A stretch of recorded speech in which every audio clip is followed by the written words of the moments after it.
ನಮಸ್ಕಾರ. National TV special ಸೆಗ್ಮೆಂಟ್ಗೆ ಸ್ವಾಗತ. ನಾನು ಪಲ್ಲವಿ ಎನ್ ರಾಜ್. ಭಾರತ ಮತ್ತು ಪಾಕ್ ನಡುವೆ ಯುದ್ಧದ ಕಾರ್ಮೋಡ ಆವರಿಸಿದೆ. ಕ್ಷಣ ಕ್ಷಣಕ್ಕೂ ಹೆಚ್ಚಾಗ್ತಾ ಇದೆ ಆತಂಕದ ವಾತಾವರಣ. ನಾಳೆ ದೇಶದಾದ್ಯಂತ ಮೊಳಗಲಿದೆ ಯುದ್ಧದ ಸೈರನ್. ಯುದ್ಧದಿಂದ ಬಚಾವಾಗೋ ಅಣಕು ಪ್ರದರ್ಶನ ನಾಳೆ ನಡೆಯುತ್ತೆ. ನಗರ, ಪಟ್ಟಣ, ಜಿಲ್ಲೆಗಳಲ್ಲಿ ಈ ಅಣಕು ಕವಾಯತ್ತು ನಡೆಯುತ್ತೆ. ಎಚ್ಚರಿಕೆಯ ಸೈರನ್ ಮೊಳಗಿಸಲು ಸೂಚನೆಯನ್ನ ನೀಡಿದ್ದಾರೆ. ಎಲ್ಲಾ ರಾಜ್ಯಗಳಿಗೆ ಕೇಂದ್ರ ಗೃಹ ಸಚಿವಾಲಯದಿಂದ ಸೂಚನೆ ಬಂದಿದೆ. ಹಾಗಾದ್ರೆ ಅಣಕು ಕವಾಯತ್ತು ಯಾಕೆ ಮಾಡ್ತಿದ್ದಾರೆ? ಅದರ ಉದ್ದೇಶ ಏನು? ಯುದ್ಧ ಅಥವಾ ವೈಮಾನಿಕ ದಾಳಿಯ ತುರ್ತು ಸಂದರ್ಭಗಳಲ್ಲಿ ಏನು ಮಾಡಬೇಕು ತಿಳಿಸಲು ಯುದ್ಧದ ಸೈರನ್ಗಳ ಅಣಕು ಪ್ರದರ್ಶನ ಮಾಡಲಾಗತ್ತೆ. ಭಾರತೀಯ ವಾಯುಸೇನೆ ಹಾಟ್ಲೈನ್ ರೇಡಿಯೋ ಸಂಪರ್ಕಗಳನ್ನ ಕಾರ್ಯಗತಗೊಳಿಸಲು ಕಂಟ್ರೋಲ್ ರೂಮ್ಗಳನ್ನ, ಶ್ಯಾಡೋ ಕಂಟ್ರೋಲ್ ರೂಮ್ಗಳನ್ನ, ಕಾರ್ಯನಿರ್ವಹಣೆಗಳನ್ನ ಪರೀಕ್ಷೆ ಮಾಡ್ತಾ ಇದ್ದಾರೆ. ಇವರೇನಾದ್ರೂ ಯುದ್ಧದ ಸುಳಿವನ್ನ ಕೊಡ್ತಾ ಇದ್ದಾರಾ ಅನ್ನುವಂತಹ ಪ್ರಶ್ನೆ. ದಾಳಿಯ ಸಂದರ್ಭದಲ್ಲಿ ನಮ್ಮನ್ನ ನಾವು ರಕ್ಷಿಸಿಕೊಳ್ಬೇಕು. ಇದು ಬಹಳ ಮುಖ್ಯವಾದದ್ದು. ನಾಗರಿಕರು, ವಿದ್ಯಾರ್ಥಿಗಳಿಗೆ ನಾಗರಿಕ ರಕ್ಷಣಾ ಅಂಶಗಳ ತರಬೇತಿಯನ್ನ ನೀಡೋದು ಇದರ ಮುಖ್ಯ ಉದ್ದೇಶ. ಎಲ್ಲೋ ಗಮನಿಸಬಹುದು, ನಾವು ದೇಶದ ಪ್ರಮುಖ ಸ್ಥಾವರ ಘಟಕ ಕಟ್ಟಡಗಳನ್ನ ಮುಂಚಿತವಾಗಿ ಮರೆಮಾಚುವ ವ್ಯವಸ್ಥೆ ಇಲ್ಲಿ ಮಾಡ್ತಾ ಇದ್ದಾರೆ.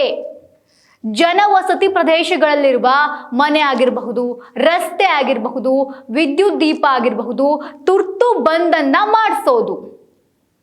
ವಾರ್ಡನ್ ಸೇವೆಗಳು, ಬೆಂಕಿ ನಂದಿಸುವುದಕ್ಕೆ ರಕ್ಷಣಾ ಕಾರ್ಯಾಚರಣೆಗಳು ಮತ್ತು ಡಿಪೋ ನಿರ್ವಹಣೆ ಇದರ ಮುಖ್ಯ ಉದ್ದೇಶ. ನಾಗರಿಕ ರಕ್ಷಣಾ ಸೇವೆಗಳ ಸಕ್ರಿಯತೆ, ಇದನ್ನು ಕೂಡ ನಾವು ಗಮನದಲ್ಲಿ ಇಟ್ಕೋಬೇಕು. ಪ್ರತಿಕ್ರಿಯೆಗಳನ್ನ ಇಲ್ಲಿ ಪರಿಶೀಲನೆ ಮಾಡುವಂಥದ್ದು ನಾವು ಗಮನಿಸ್ತಾ ಹೋಗ್ಬೋದು.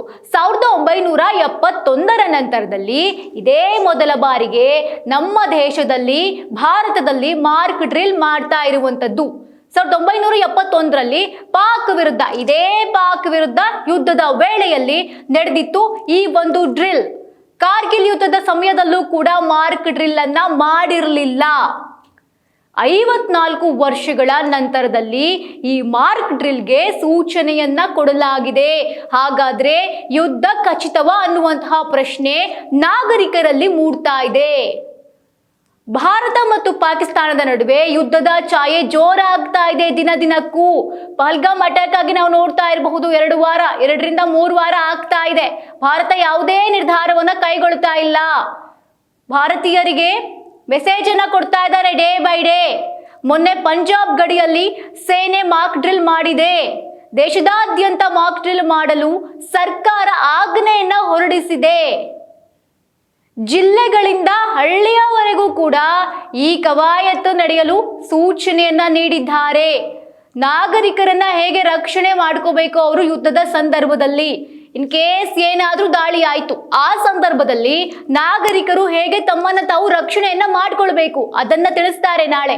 ಈ ಸಂಬಂಧ ದೇಶದಾದ್ಯಂತ ಮಾರ್ಕ್ ಡ್ರಿಲ್ ಅಂದ್ರೆ ಅಣಕು ಪ್ರದರ್ಶನವನ್ನ ಮಾಡಲು ಸೂಚನೆಯನ್ನ ನೀಡಲಾಗಿದೆ. ಎಲ್ಲ ರಾಜ್ಯಗಳಿಗೆ ವಾಯುದಾಳಿಯ ಸೈರನ್ ವ್ಯವಸ್ಥೆ ಇರುವಂತೆ ನೋಡ್ಕೊಳ್ಬೇಕು ಅಂತ ಹೇಳಿದ್ದಾರೆ ಗೃಹ ಸಚಿವಾಲಯದವರು, ಕೇಂದ್ರ ಗೃಹ ಸಚಿವಾಲಯದವರು ಹೇಳಿದ್ದಾರೆ.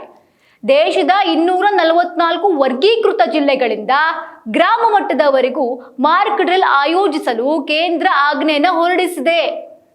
ಈ ಬಗ್ಗೆ ರಕ್ಷಣಾ ಸಚಿವರು ಕೂಡ ಮಾತನಾಡಿದ್ದಾರೆ. ಎಲ್ರಿಗೂ ಒಂದು ಪ್ರಶ್ನೆ ಬರ್ತಾ ಇರಬಹುದು, ಹಾಗಾದ್ರೆ ನಮ್ಮ ಕರ್ನಾಟಕದಲ್ಲೂ ಕೂಡ ಯುದ್ಧದ ಕವಾಯತ್ತು ನಡೆಯುತ್ತಾ ಅನ್ನೋ ಪ್ರಶ್ನೆ ಹುಟ್ಕೊಂಡಿದೆ.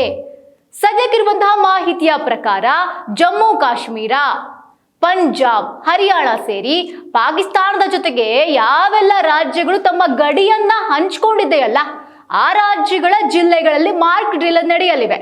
ಅದರ ಜೊತೆಗೆ ದೇಶದ ಅಂದ್ರೆ ಭಾರತದ ಪ್ರಮುಖ ವಾಣಿಜ್ಯ ನಗರ ಅಂತ ಗುರುತಿಸ್ಕೊಂಡಿರುತ್ತಲ್ಲ, ವಾಣಿಜ್ಯ ನಗರ ಆಗಿರಬಹುದು, ಬಹಳ ಫೇಮಸ್ ಆಗಿರಬಹುದು, ನೌಕಾನೆಲೆ ಆಗಿರಬಹುದು, ಸ್ಥಾವರಗಳನ್ನ ಹೊಂದಿರುವಂತಹ ಜಿಲ್ಲೆಗಳಲ್ಲೂ ಕೂಡ ಯುದ್ಧದ ಕವಾಯತ್ತು ನಡೆಯುವ ಸಾಧ್ಯತೆ ಇದೆ. ಆ ಮುನ್ಸೂಚನೆಯನ್ನ ಕೂಡ ನೀಡಿದ್ದಾರೆ ಗೃಹ ಸಚಿವಾಲಯದವರು. ಕರ್ನಾಟಕದ ವಿಚಾರಕ್ಕೆ ಬಂದ್ರೆ 2 ಜಿಲ್ಲೆಗಳಲ್ಲಿ ಮಾರ್ಕ್ ಡ್ರಿಲ್ ಸಾಧ್ಯತೆ ಇದೆ ಅಂತ ಹೇಳಲಾಗ್ತಾ ಇದೆ. ಕರ್ನಾಟಕದ ಕರಾವಳಿ, ಕಾರವಾರ, ಮತ್ತು ಬೆಂಗಳೂರಿನಲ್ಲಿ ಮಾರ್ಕ್ ಡ್ರಿಲ್ ಸಾಧ್ಯತೆ ಇದೆ ಎನ್ನಲಾಗ್ತಾ ಇದೆ. ಕರಾವಳಿಯಲ್ಲಿ ಯಾಕೆ ಹಾಗಾದ್ರೆ ಕರಾವಳಿನ ಸೆಲೆಕ್ಟ್ ಮಾಡಿಕೊಂಡಿದ್ದಾರೆ? ನೌಕಾನೆಲೆ ಜೊತೆಗೆ ಕೈಗಾಡು ಸ್ಥಾವರ ಇರುವ ಹಿನ್ನೆಲೆಯಲ್ಲಿ ಡ್ರಿಲ್ ನಡೆಯುವ ಸಾಧ್ಯತೆ ಕರಾವಳಿ ಕಾರವಾರದಲ್ಲಿ ಇದೆ. ಇನ್ನು ನಮ್ಮ ಬೆಂಗಳೂರಿನ ಸುದ್ದಿಗೆ ಬರೋದಾದ್ರೆ ಯುದ್ಧದ ಕವಾಯತು ನಿರೀಕ್ಷೆ ಮಾಡಲಾಗ್ತಾ ಇದೆ ಬೆಂಗಳೂರಿನಲ್ಲಿ. ಬೆಂಗಳೂರು ಕೂಡ ಭಾರತದ ಸಿಲಿಕಾನ್ ವ್ಯಾಲಿಯನ್ನ ಹೊಂದಿದೆ. ದೇಶದ ಪ್ರಮುಖ ವಾಣಿಜ್ಯ ಚಟುವಟಿಕೆಗಳ ಮೂಲಕವೇ ಬೆಂಗಳೂರನ್ನ ಗುರುತಿಸಲಾಗುತ್ತೆ. ಹೀಗಾಗಿ ಬೆಂಗಳೂರು ಮತ್ತು ಕಾರವಾರದಲ್ಲಿ ಏನಾದ್ರೂ ಮಾರ್ಕ್ ಡ್ರಿಲ್ ಸಾಧ್ಯತೆ ಹೆಚ್ಚಾಗಿದೆ ಅಂತ ಹೇಳಲಾಗ್ತಾ ಇದೆ. ಹಾಗಾದ್ರೆ ಯುದ್ಧ ಪಕ್ಕಾ ನಡೆಯುತ್ತಾ? ಈ ಪ್ರಶ್ನೆ ಎಲ್ಲರೂ ಕೂಡ ನಿರೀಕ್ಷೆಯನ್ನ ಮಾಡಿದ್ದಾರೆ. ನಾಳೆ ಪ್ರಧಾನಿ ಮೋದಿ ನೇತೃತ್ವದಲ್ಲಿ ಕೇಂದ್ರ ಭದ್ರತಾ ಮಂಡಳಿಯ ಸಭೆಯನ್ನ ಕರೆದಿದ್ದಾರೆ. ನಾಳೆ ಮತ್ತೊಂದು ಬಾರಿಗೆ ಕೇಂದ್ರ ಭದ್ರತಾ ಮಂಡಳಿ ಸಭೆಯನ್ನ ನಡೆಸ್ತಾ ಇದೆ. ಸಭೆಯಲ್ಲಿ ದೇಶದ ಆಂತರಿಕ ಮತ್ತು ಗಡಿ ಭಾಗದಲ್ಲಿನ ಭದ್ರತೆಯ ಜೊತೆಗೆ ಇಡೀ ದೇಶದ ರಕ್ಷಣಾ ಒಪ್ಪಂದಗಳ ಬಗ್ಗೆಯೂ ಚರ್ಚೆಯನ್ನ ಮಾಡಲಾಗತ್ತೆ. ಹಾಗಾದ್ರೆ ಈ ಸಭೆಯಲ್ಲಿ ಯಾರೆಲ್ಲ ಭಾಗಿಯಾಗ್ತಾರೆ? ರಕ್ಷಣಾ ಸಚಿವ ರಾಜನಾಥ್ ಸಿಂಗ್ ಆಗಿರಬಹುದು, ವಿದೇಶಾಂಗ ಸಚಿವ ಜೈಶಂಕರ್ ಅವರು, ಗೃಹ ಸಚಿವ ಅಮಿತ್ ಶಾ, ವಿತ್ತ ಸಚಿವೆ ನಿರ್ಮಲಾ ಸೀತಾರಾಮನ್ ಮತ್ತು ರಾಷ್ಟ್ರೀಯ ಭದ್ರತೆ ಸಲಹೆಗಾರ ಅಜಿತ್ ದೋವಲ್ ಭಾಗಿಯಾಗಲಿದ್ದಾರೆ. ಸಭೆಯಲ್ಲಿ ಯಾವ ನಿರ್ಧಾರವನ್ನ ಕೈಗೊಳ್ತಾರೆ ನಾಳೆ ಕಾದ್ ನೋಡ್ಬೇಕಾಗಿದೆ. ಇದಾಗಿತ್ತು ಈ ಹೊತ್ತಿನ ವಿಶೇಷ. ನೋಡ್ತಾರೆ ನ್ಯಾಷನಲ್ ಟಿವಿ.